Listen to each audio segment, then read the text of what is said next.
같이 신앙 고백하심으로 새벽 예배를 하나님 앞에 드리겠습니다. 전능하사 천지를 만드신 하나님 아버지를 내가 믿사오며 그의 아들 우리 주 예수 그리스도를 믿사오니 이는 성령으로 잉태하사 동정녀 마리아에게 나시고 본디오 빌라도에게 혼을 받으사 십자가에 못 박혀 죽으시고 장사한 지 사흘 만에 죽은 자 가운데서 다시 살아나시며 하늘에 오르사 전능하시 우편에 앉아 계시다가 저리로서 산자와 죽은 자를 심판하러 오시리라. 성령을 믿사오며 거룩한 공예와 성도가 서로 교통하는 것과 죄를 사하여 쉬는 것과 몸에 사는 것과 영원히 산 것을 믿사옵나이다. 찬송가 336장입니다. 336장입니다.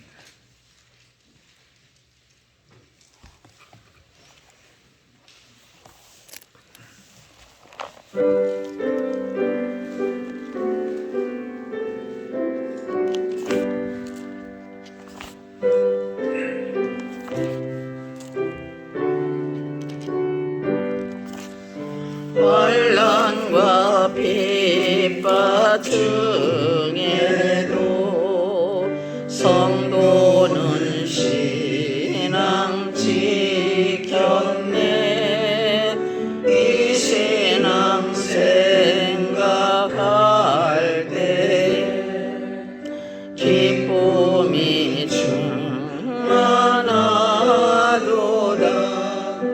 성도의 신앙 따라서 죽도록 충성하겠네. 옥중에 맨 성도나 양심은 자유 얻었네. 우리도 고난 받으며 죽어도 영광 되도다.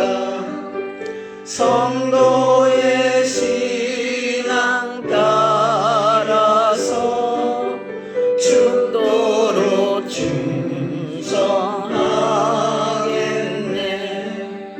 성도의 신앙 본받아 원수도 사랑하겠네. 인자한 언어 행실로 이 신앙 전파하리라. 성도의 신앙 따라서 죽도록 충성하겠네. 아멘. 마태복음 10장 16절입니다. 마태복음 10장 16절에서 23절까지 보시겠습니다.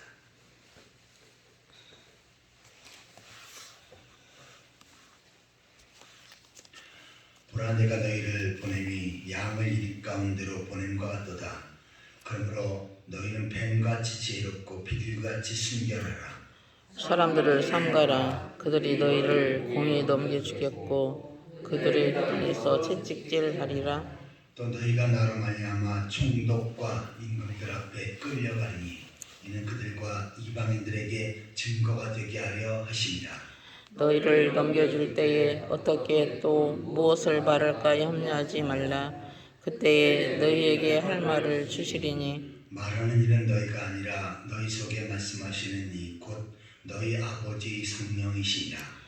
장차 형제가 형제를 아버지가 자식을 죽는 데에 내어주며 자식들이 부모를 대적하여 죽게 하리라. 또 너희가 내 이름으로 말미암아 모든 사람에게 미움을 받을 것이나 끝까지 견디는 자는 구원을 얻으리라. 이 동네에서 너희를 핍박하거든 저 동네로 피하라. 내가 진실로 너희에게 이르노니 이스라엘의 모든 동네를 다 다니지 못하여서 인자가 오리라. 아멘. 어제는 예수님께서 12제자를 세우시는 그런 장면을 살펴보았습니다. 개인적으로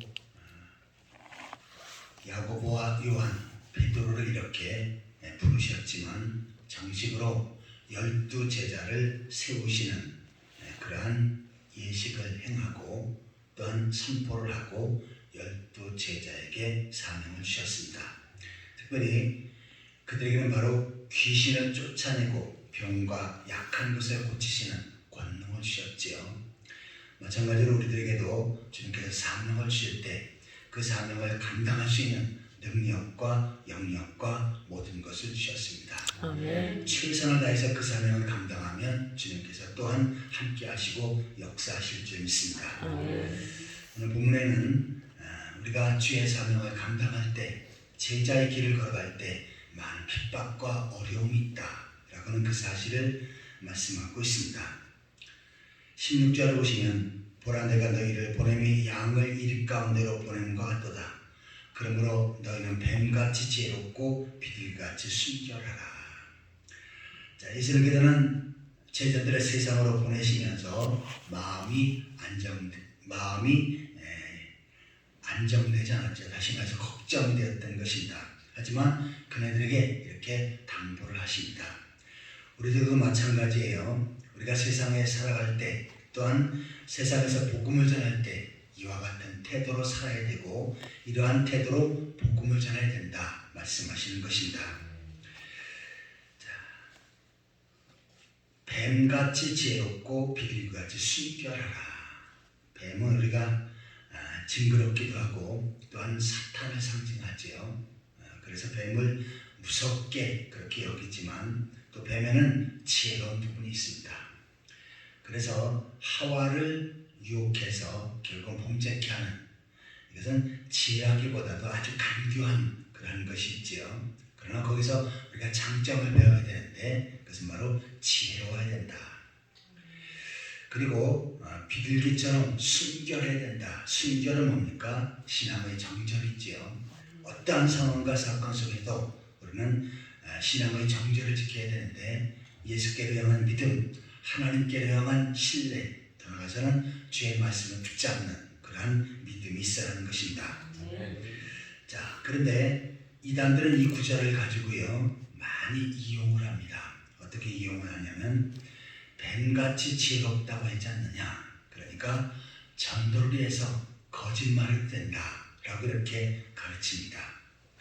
그래서 그네들이 전도 방법을 보면요, 병원에 벤치라든지 휴게실에 가면 거기에 부모나 또한 그 보호자들이 있지요. 그러면 그네들에게 쓱 접근합니다. 그러면서 어떻게 하냐면 내가 어젯밤에 당신을 꿈에서 봤습니다 라고 이야기합니다. 깜짝 놀라죠. 내가 당신을 어젯밤에 꿈에서 봤는데 여기서도 있는군요. 그러면 상당히 가뜩이나 지금 가족이 병원에 입원하고 자식이 병원에서 심란한데 그러면 어떻게 됩니까? 깜짝 놀라고 마음문을 열게 됩니다. 그러면서 아무래도 제가 꿈에도 큰 어려움을 당하는 거 보았는데 혹시 좀 큰 어려움이 있습니까? 당연하지 않습니까? 병원에 가족이 입원했는데 당연하죠. 그러면 거기부터 혹해가지고 그러면서 참 제가 느끼는 거는 당신에게 조금 좀 부족한 것이 있는데 그것을 보완시키면 문제가 해결될 것 같습니다. 그럼 어떻게 합니까? 그게 뭡니까? 그러면 제가 잘 아는 선교사님이 있는데 그 선교사님을 만나서 기도도 받고 성경 공부를 하면 이제 당신의 모든 큰 어려움이 극복될 겁니다. 이렇게 얘기합니다. 그리고서는 그네들 단체로 끌어갑니다. 자, 이러면서 이렇게 한 사람을 전도하기 위해서 거짓말을 된다. 왜냐하면 뱀처럼 지혜롭다고 예수님께서 지혜롭게 해야 된다고 말씀했지 않냐, 여기에 집어넣습니다. 그러나 그렇게 해서는 안 되죠.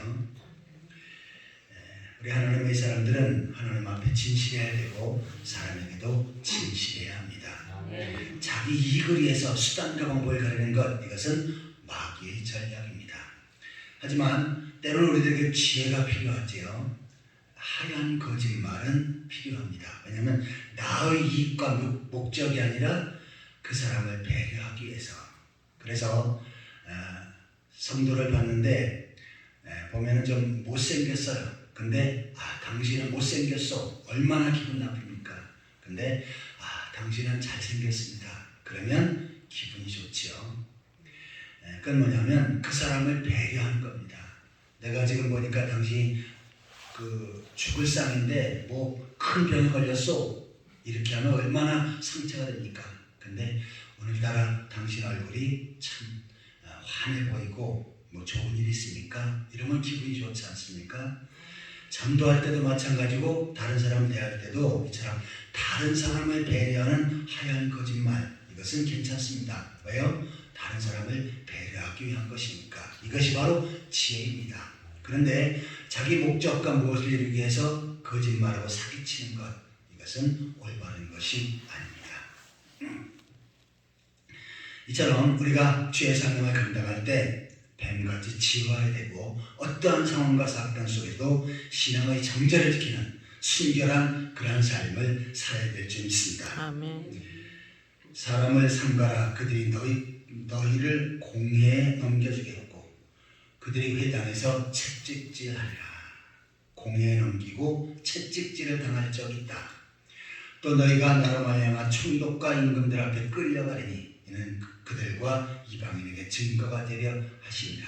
총독에게도 끌려가고 임금에도 끌려가고 공회에도 끌려가서 핍박과 어려움을 당하게 되어진다 라고 말씀합니다.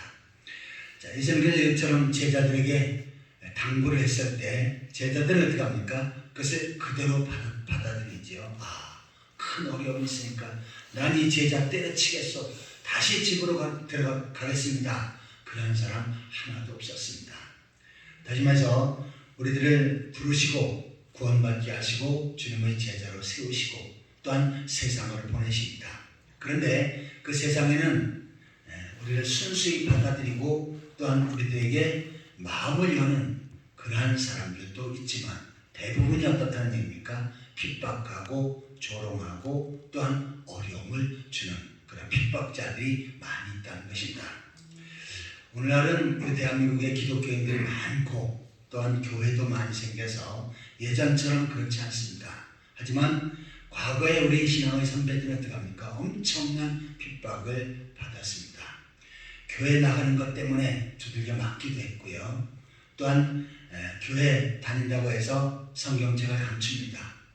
그래도 어떻게든 찾아가지고 가면 어떻게 합니까? 보는 앞에서 성경책 찢어버리고 가지 못하게 하고요. 심지어는 머리까지 깎아버립니다. 여성들 머리 깎으면 얼마나 창피합니까? 그래서 머리 깎아서 교회 못 갈 줄 알았는데 어떻게 합니까? 수건 쓰고 갑니다. 이러면서 엄청난 핍박 속에서도 우리 신앙의 선배들은 신앙의 정절을 지키고 신앙생활을 잘했습니다. 그 덕에 오늘날 우리가 이렇게 편안하게 신앙생활을 하게 되어진 줄 믿습니다. 우리는 그들처럼 핍박을 당하고 어려움을 당하지 않지만 때로는 우리가 전도하고 그 사명을 감당할 때 핀잔을 주는 사람도 있고 비웃는 사람도 있습니다. 그래도 어떻게 합니까? 참고 인내해야 합니다. 왜냐하면 그 영혼을 구원해야 될 사명이 우리들에게 있고 그들에게 전도해야 될 사명이 우리들에게 있기 때문입니다. 사실 우리가 전도하지 않고 주의 사명 감당하지 않고 가만히 있으면 핍박당할 일이 없습니다. 요사이 많은 기독교인들은 다른 사람과의 삶 속에서도요 자기를 나타내지 않으려고 하는 그런 사람들이 많이 있습니다. 그래서 술자석에 가면 술 먹고 또 어디 타락하는 길에 가서 같이 타락하고 그러면서 적당히 자기를 숨깁니다. 그러면 아무 핍박이 없죠. 아무 어려움도 없습니다. 하지만 나는 기독교인이기 때문에 술을 먹지 않겠소 라고 그렇게 단호하게 하면 거기에는 어떻게 합니까? 비웃는 것도 있고 어려움도 있죠. 저도 군대에서 고참들이 술 마시고 술 따라줘도 저는 안 마셨습니다. 그리고 절대로 끝까지 제가 신앙을 양보하지 않았습니다. 그랬더니만은 나중에 그러더라고요. 쟤는 기독교인이고 쟤는 교회 나가는 사람이기 때문에 쟤한테 술 따라주지 말아야 된다. 그리고 또 교회 갈 때도요. 저는 무슨 일이 있어도 교회를 가려고 했었습니다. 왜냐하면 저희 부대에는 이쪽 소구리에 503 항공대에 있었는데 교회가 없습니다. 그러면 교회 가려면 거기서 걸어가지고 한 10분 거리 육군 다니는데 그곳에 가서 예배를 드려야 돼요. 그런데 제가 자대 입대하니까 고참이 저한테 딱 얘기하더라고요. 너 기독교인이라는 거 아는데 교회 갈 생각 마라. 나도 기독교인이다. 근데 상병들 때까지 아직도 교회 한 번도 가본 적이 없다. 그러니까 절대로 교회 간다고 하지 말라. 이렇게 딱 얘기하더라고요. 근데 그 앞에서는 예 그러긴 했지만 그러나 나는 반드시 교회를 가야 된다 라고 하고 그것을 굽히지 않았습니다. 그리고 주일만 되면 화장실에 가서 어디 가든지 아침부터 계속 기도하고 계속 하나님 앞에 매달리면 근무하고 있는데 병장이 딱 옵니다. 그리고 야, 얘 오늘 교회 가야 돼. 얘 교회 가게. 그리고 제 고참에게 딱 얘기합니다. 그러니까 더 고참이 딱 얘기하니까 할 말이 없죠. 근데 저만 데리고 갑니다. 다른 사람 아무도 못 가는데 저만 데리고 가서 같이 예배드리고 그렇게 왔습니다. 그 뭐냐면 내가 양보를 하지 않는 거예요. 끝까지 나는 주의 자녀로서 주의 백성으로서 하나님 앞에 예배하는 일에 그 사명 감당하는 일에 최선을 다해야 된다. 그러면 핍박과 어려움이 있어도 능히 하나님께서 극복하게 해주실 줄 믿습니다. 아멘.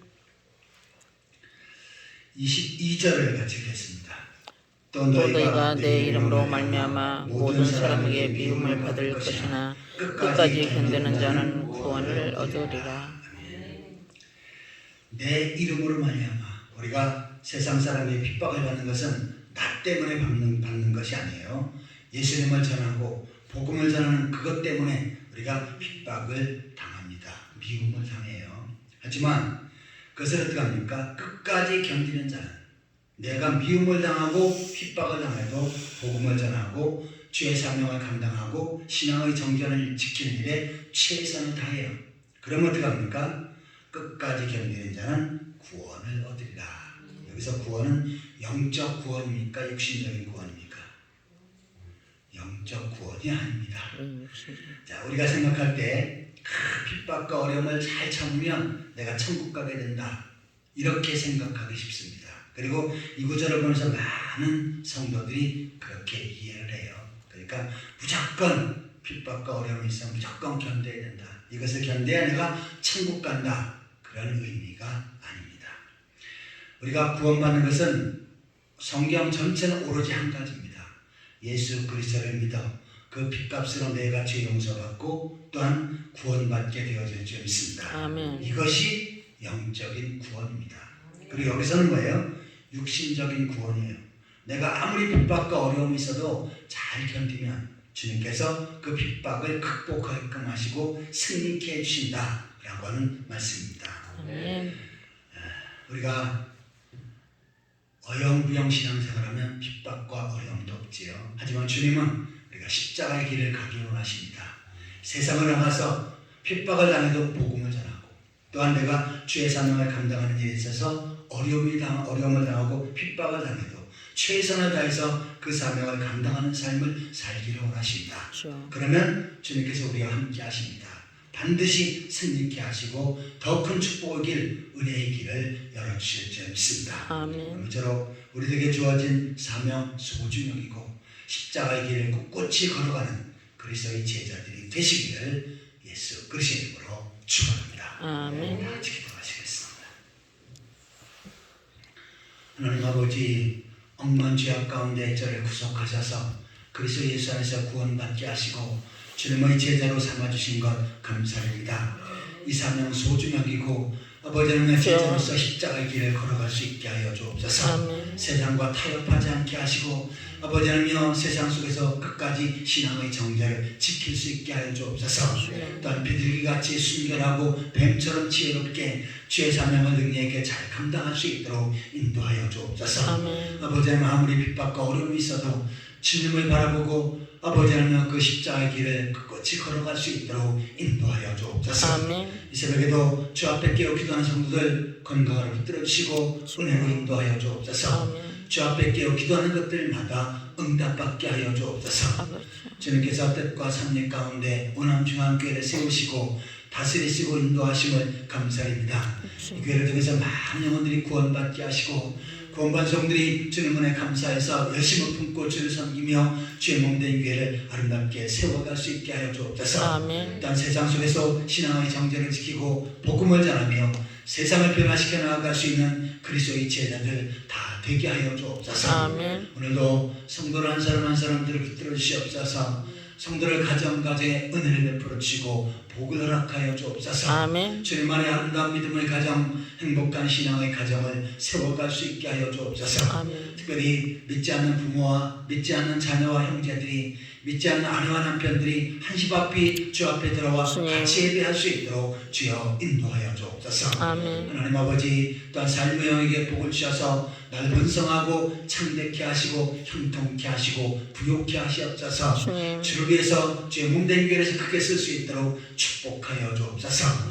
육시 안락한 성도들 예수 그리스도의 능력으로 치료하시옵소서. 아멘. 고쳐주시고 강건케 하셔서 더욱더 능력 있는 삶을 살아갈 수 있도록 인도하여 주옵소서. 아멘. 오늘도 하루의 모든 삶을 주 앞에 부탁드리옵고 예수 그리스도의 이름으로 간절히 기도하옵나이다. 아멘. 하늘에 계신 우리 아버지여 이름이 거룩히 여김을 받으시오. 나라의 없이며 뜻이 하늘에서 이룬 것 같이 땅에서도 이루어지이다. 오늘 우리에게 일용할 양식을 주옵시고 우리가 우리의 죄인 자를 사하는 것 같이 우리의 죄를 사하여 주옵시고 우리를 시험에 들게 하지 마옵시고 다만 악에서 구하옵소서. 대개 나라와 권세와 영광이 아버지께 영원히 있사옵나이다. 아멘.